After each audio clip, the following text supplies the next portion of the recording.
नमस्कार साथियों, स्वागत करते हैं आप सभी का हमारे YouTube चैनल निश्चय एकेडमी पर। दोस्तों, आज के इस वीडियो में 8 नवंबर का जितना भी महत्वपूर्ण हमारा डेली करंट अफेयर्स बन सकता है उसको यहाँ पर हम डिस्कस करने वाले हैं। तो वीडियो में आप लास्ट तक यहाँ पर बने रहिएगा। तो चलिए दोस्तों, शुरुआत करते हैं आज के इस वीडियो की। और सबसे पहले यहाँ पर हमारा पहला क्वेश्चन डिस्कस कर लेते हैं। पहला क्वेश्चन दोस्तों यहाँ पर निकल कर आता है कि सीआरपीएफ की 2 महिला अधिकारियों को 1987 में बल में शामिल होने के बाद पहली बार महानिरीक्षक के रूप में नियुक्त किया गया है। तो क्वेश्चन है कि सीआरपीएफ के वर्तमान में महानिदेशक कौन है। दो क्वेश्चन दोस्तों इसी क्वेश्चन के अंतर्गत आपको यहाँ पर मिलते हैं। पहला क्वेश्चन तो है कि सीआरपीएफ के वर्तमान में महानिदेशक कौन है। तो उनका जो राइट आंसर यहाँ पर बनता है वो बनता है आपका ऑप्शन है सुजय लाल थाउसेन, जो है वर्तमान में सीआरपीएफ के महानिदेशक है। साथ ही 2 महिलाएं जिन्हें कि आपका पहली बार महानिरीक्षक के रूप में शामिल किया गया है, वह आपकी कौन कौन है। तो उनके नाम यहाँ पर हम देख लेते हैं। उनमें जो है एनी अब्राहम को रैपिड एक्शन फोर्स का महानिरीक्षक बनाया गया, वहीं सीमा धुंडिया को बिहार सेक्टर का महानिरीक्षक आपका बनाया गया है। तो यह अपने आप में बहुत इंपॉर्टेंट क्वेश्चन बनता है, क्योंकि पहली बार सीआरपीएफ की 2 महिला अधिकारियों को महानिरीक्षक जो है आपका यहाँ पर नियुक्त किया गया है। तो अपने आप में इंपॉर्टेंट क्वेश्चन बनता है। साथ ही उन दोनों महिला अधिकारियों का नाम यहाँ पर हमारे लिए इंपॉर्टेंट बन जाता है। साथ ही अगर बात करें कि पहला केंद्रीय सशस्त्र पुलिस बल कौन सा है जिसने कि युद्ध में शामिल करने के लिए महिलाओं को युद्ध में शामिल करने वाला पहला केंद्रीय सशस्त्र पुलिस बल कौन सा है, तो वह आपका सीआरपीएफ है। और सीआरपीएफ ने कब शामिल किया था, तो 1986 में युद्ध के लिए महिलाओं को आपका शामिल किया है। तो यह क्वेश्चन भी यहाँ पर इंपॉर्टेंट बन जाता है। अगला क्वेश्चन है दोस्तों कि हाल ही में केरल, महाराष्ट्र और किस राज्य ने 2020-21 परफॉर्मिंग ग्रेड इंडेक्स यानी कि पीजीआई में शीर्ष स्थान हासिल किया है। 4 ऑप्शन है मध्य प्रदेश, राजस्थान, हरियाणा या पंजाब। तो दोस्तों राइट आंसर आपका यहाँ पर निकल कर आता है, वह आता है आपका ऑप्शन से पंजाब के द्वारा। पंजाब, केरल और महाराष्ट्र यह मध्य प्रदेश यह भारत के वह 3 राज्य है जिन्होंने कि परफॉर्मिंग ग्रेड इंडेक्स पीजीआई में शीर्ष स्थान आपका हासिल यहाँ पर किया है। तो यह यहाँ पर हमारे लिए इंपॉर्टेंट बन जाता है। तो साथ ही दोस्तों बात करें तो तीनों ने जो है आपका प्रथम स्थान हासिल किया है। और अरुणाचल प्रदेश 7वें स्थान पर सबसे कम प्रदर्शन करने वाले राज्य के रूप में आपका यहाँ पर उभरा है। तो यह भी यहाँ पर इंपॉर्टेंट बन जाता है। अगर आपसे पूछा जाए कि यह जो इंडेक्स है परफॉर्मिंग ग्रेड इंडेक्स है किस मंत्रालय के द्वारा जारी किया गया, तो शिक्षा मंत्रालय ने दोस्तों इसको जो है आपका यहाँ पर जारी किया है। तो यह भी इंपॉर्टेंट यहाँ पर बन जाता है। अगला क्वेश्चन दोस्तों यहाँ पर है कि हाल ही में किस राज्य में विश्व का सबसे बड़ा पांडुलिपि ग्रंथालय बनाया जा रहा है। 4 ऑप्शन है झारखंड, गुजरात, उत्तर प्रदेश या छत्तीसगढ़। तो ऑप्शन बी गुजरात यहाँ पर हमारा राइट आंसर बन जाता है।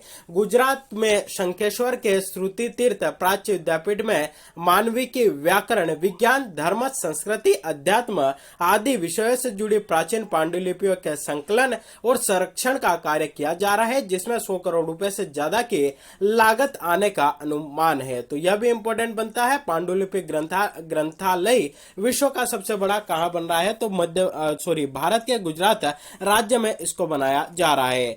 अगला क्वेश्चन है दोस्तों कि हाल ही में किस देश ने सबसे लंबी यात्री ट्रेन का संचालन करके विश्व रिकॉर्ड बनाया है। 4 ऑप्शन है स्विट्जरलैंड, जापान, भारत या रूस। तो ऑप्शन है स्विट्जरलैंड यहाँ पर राइट आंसर बन जाता है। देख लेते हैं इससे जुड़ी जानकारी। तो स्विट्जरलैंड में सबसे लंबी यात्री ट्रेन चलाकर वर्ल्ड रिकॉर्ड आपका बनाया गया है। 1910 मीटर लंबी इस ट्रेन में कुल 4500 सीटें के साथ 100 कोच है। यह 29 अक्टूबर 2022 को सिर्फ आल्प्स में पहाड़ी परिदृश्य से होकर गुजरी। इसने 45 मिनट से भी कम समय में प्रिदा से अल वान्यू तक लगभग 25 किलोमीटर की दूरी आपकी यहाँ पर की है। तो अपने आप में सबसे ज्यादा लंबी यात्री ट्रेन का संचालन करने का जो विश्व रिकॉर्ड है किसने बनाया, स्विट्जरलैंड के द्वारा यहाँ पर आपका बनाया गया है। चलिए अगला क्वेश्चन दोस्तों यहाँ पर हम डिस्कस कर लेते हैं। क्वेश्चन है दोस्तों कि हाल ही में सिक्किम के पहले ब्रांड एम्बेसडर के रूप में किसे नियुक्त किया है। 4 ऑप्शन है शाहरुख खान, जॉन इब्राहिम, अमिताभ बच्चन, AR रहमान। तो ऑप्शन डी AR रहमान यहाँ पर राइट आंसर आंसर बन जाता है। सिक्किम सरकार ने जाने माने संगीतकार AR रहमान को अपना ब्रांड एम्बेसडर नियुक्त किया है। सिक्किम की बात करें तो पूर्वी भारत का एक राज्य है जिसकी राजधानी दोस्तों आपकी गंगटोक है, और यही जो गंगटोक इसकी राजधानी है इसी का यानी कि सिक्किम राज्य का सबसे बड़ा शहर है। दुनिया के तीसरे सबसे ऊंचे पर्वत कंचनजंगा को सिक्किम का संरक्षक देवता आपका माना जाता है। कंचनजंगा जो पर्वत है कहां पर है, आपका सिक्किम में स्थित है, जो कि दुनिया का विश्व का तीसरा सबसे ऊंचा पर्वत है। तो यह भी इंपॉर्टेंट यहां पर बन जाता है।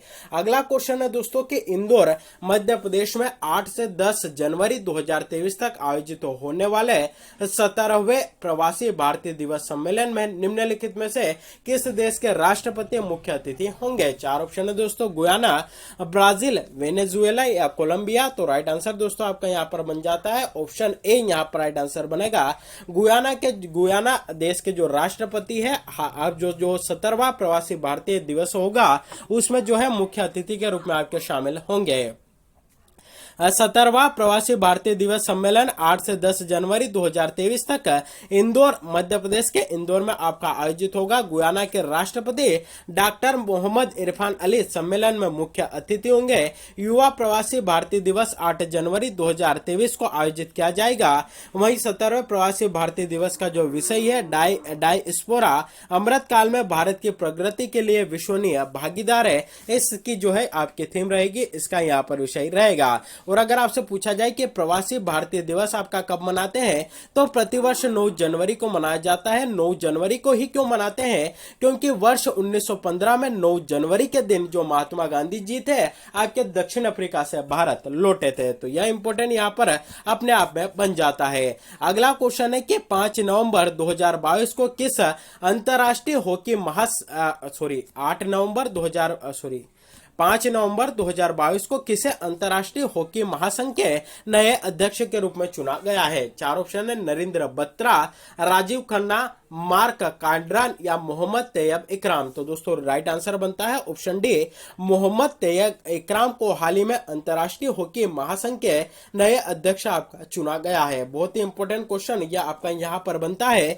तो मोहम्मद तैयब इकराम जो है अंतर्राष्ट्रीय हॉकी महासंघ के नए अध्यक्ष आपके यहाँ पर चुने गए हैं। इन्होंने बेल्जियम के मार्क कुड्रोन को यहाँ पर जो है जो आपका यहाँ पर चुनाव हुआ था उसमें इन्होंने हराया है।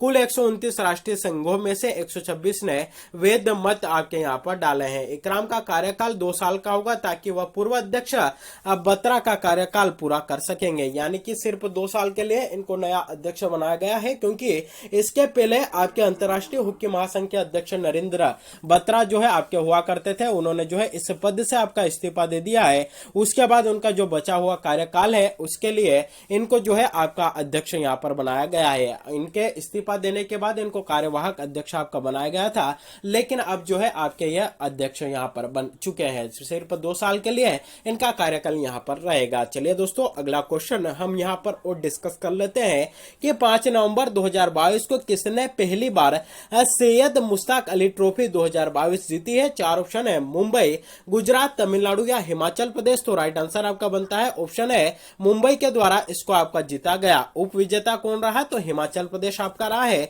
अगर दोस्तों बात करें कि सैयद मुश्ताक अली ट्रॉफी की शुरुआत कब हुई? 2006-07 में इसकी शुरुआत आपकी की गई थी। अगला क्वेश्चन बनेगा कि महिला क्रिकेट एशिया कप 2022 किसने जीता है? तो यह आपका भारत के द्वारा जीता गया। वही क्रिकेट का ईरानी कप जो है 2022 का, उसकी विजेता कौन रही? तो शेष भारत की जो टीम थी आपके इस क्रिकेट यह जो ट्रॉफी थी ईरानी ट्रॉफी, इसकी आपकी विजेता रही है। अगला क्वेश्चन दोस्तों डिस्कस कर लेते हैं कि 8 से 18 नवंबर 2022 तक 26वां मालाबार युद्धाभ्यास 2022 किस देश में आयोजित किया जाएगा? 4 ऑप्शन है, भारत, जापान, अमेरिका या ऑस्ट्रेलिया। तो दोस्तों राइट आंसर आपका यहाँ पर बन जाता है, वह बनता है ऑप्शन बी, जापान में जो है इसका आयोजन आपका किया जाएगा। देख लेते हैं इससे जुड़ी जानकारी। तो यह क्या है आपका? तो मालाबार जो है एक बहुपक्षीय वॉर गेम नौसैनिक अभ्यास है जिसे 1992 में 1992 में आपका शुरू किया गया। जापान और ऑस्ट्रेलिया ने पहली बार वर्ष 2007 में इसमें भाग लिया और वर्ष 2014 के बाद भारत, अमेरिका और जापान प्रतिवर्ष इस अभ्यास में जो है आपके हिस्सा यहाँ पर ले रहे हैं। तो जो मालाबार युद्ध अभ्यास होता है उसमें 4 देश आपके हिस्सा लेते हैं। कौन कौन से हैं दोस्तों? तो भारत, जापान, अमेरिका और ऑस्ट्रेलिया, ये चारों देश जो है इसमें आपके भाग लेते हैं। इनका एक समूह है, यानी कि इन चारों देशों का एक समूह है जिसे क्वाड के नाम से जाना जाता है। भारत, ऑस्ट्रेलिया, अमेरिका और जापान चारों देशों का गठबंधन है जिसे वर्ष 2007 में स्थापित किया गया था। तो यही क्वाड देश जो है इसमें आपके क्या करते हैं? तो युद्ध अभ्यास करते हैं। इस युद्ध अभ्यास को किस नाम से जाना जाता है? तो मालाबार के नाम से इसको आपका जाना जाता है। तो यह इंपोर्टेंट यहां पर बन जाता है। अगला क्वेश्चन है दोस्तों कि हाल ही में भारत पेट्रोलियम कॉर्पोरेशन लिमिटेड यानी कि बीपीसीएल के अध्यक्ष और प्रबंध निदेशक यानी कि मैनेजिंग डायरेक्टर के रूप में किसे नियुक्त किया गया है? 4 ऑप्शन है, राजेश वर्मा, प्रसाद के पन्नीकर, वीआर कृष्णा गुप्ता या आर के गुप्ता। तो option C V R Krishna Gupta यहां पर राइट आंसर बन जाता है। इन्हें हाल ही में बीपीसीएल के अध्यक्ष और प्रबंध निदेशक के रूप में आपका नियुक्त किया गया है। यह जो है आपके अतिरिक्त प्रभार इन्होंने यहां पर ग्रहण किया है। बीपीसीएल की स्थापना की बात करें 1952 में 1952 में इसकी स्थापना होती है और इसका मुख्यालय कहां पर है? तो मुंबई में दोस्तों इसका मुख्यालय स्थित है।